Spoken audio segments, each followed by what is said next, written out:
I want you to know that whatever it is that you are seeking in your life right now, it is seeking you.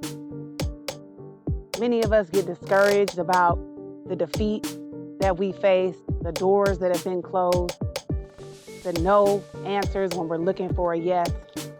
But I want to encourage you all today to continue to move forward, no matter what is in front of you. And I also want to share something that I heard from Ron Carpenter when he talks about the purpose of the enemy. Now, many of us define the enemy as the devil.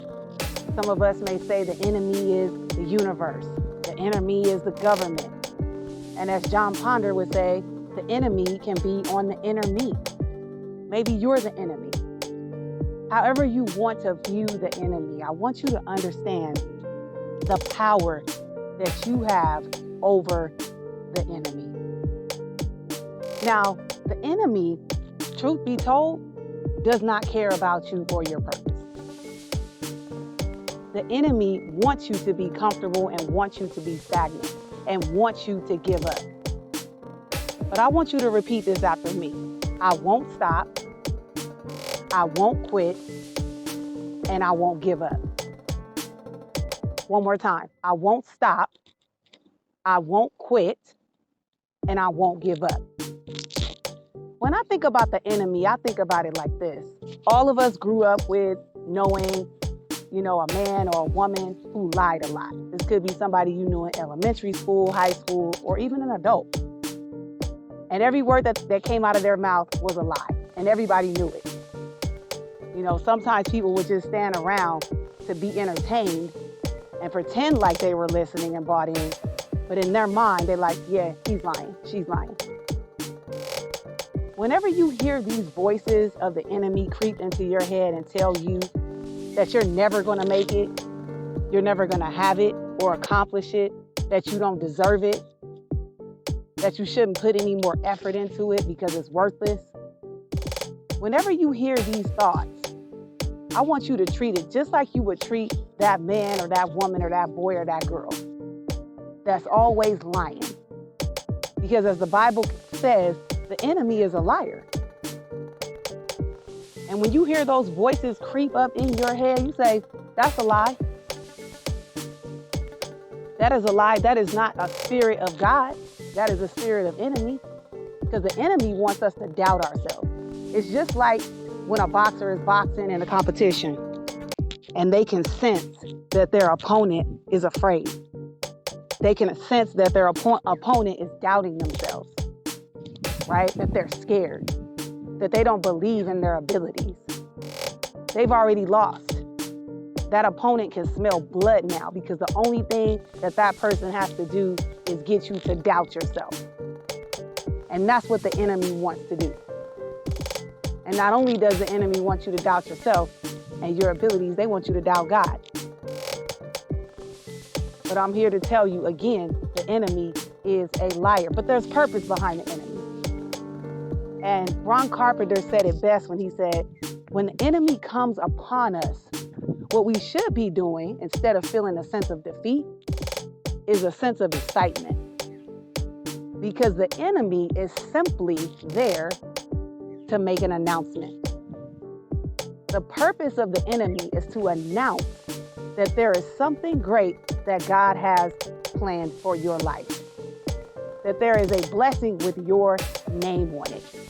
Otherwise, the enemy wouldn't even bother with you. The enemy gets its power from doubt. And that's where the enemy defeats you. But if we see the enemy as something that is a prerequisite to the blessing, we can get happy about this enemy. We can say, I know that a battle has come upon me that I might have to face. But as Reginald Sharp said in one of his sermons, yeah, you might have to face it, but you don't have to fight it. So yes, we do have to stand up to the enemy. Yes, we need to be bold. Yes, we need to be courageous. Yes, we need to believe that we can do it, that we can do all things through Christ who strengthens us. And that's where we get our power, and that the enemy has none. The enemy has none. And the next time that you hear that voice in your head, you can just simply say, I win. I win. It's not over until I win. I'm not going to stop until I win. I'm not going to quit until I win. I'm not going to give up until I win. There's no other option. So when you tell that to the enemy, now the enemy, they might try to come at you harder. And this may even be the thoughts and doubts that we have in our own mind, because really, the enemy wants to make sure that you believe it. Do you really believe in yourself? Do you really believe in God? Do you really believe in the capabilities and the skills that He's given you? Do you believe in yourself? Do you feel that you deserve it? Do you feel that you're worth it? I believe that you're worth it. God believes that you're worth it, or else you wouldn't be breathing right now. And the enemy knows that. And once you know that, and once you believe that, you have power. And the enemy has none. So no matter what it is that you're facing in your life, just know that the victory is yours. You're going to step up and fight it. You're going to step up and claim it. Because you can do it. So I pray that this message is a blessing to you. I pray that it's a blessing to you and your family. I pray that it's a blessing to our community. I pray that we begin to take our power back, that we put our trust in God. You keep your eyes on God. Continue to stay prayed up. Continue to keep believing in yourself and keep taking a step forward. Keep taking a positive action towards that goal. I don't care what it is. I don't care how small it is. Keep moving forward. God bless.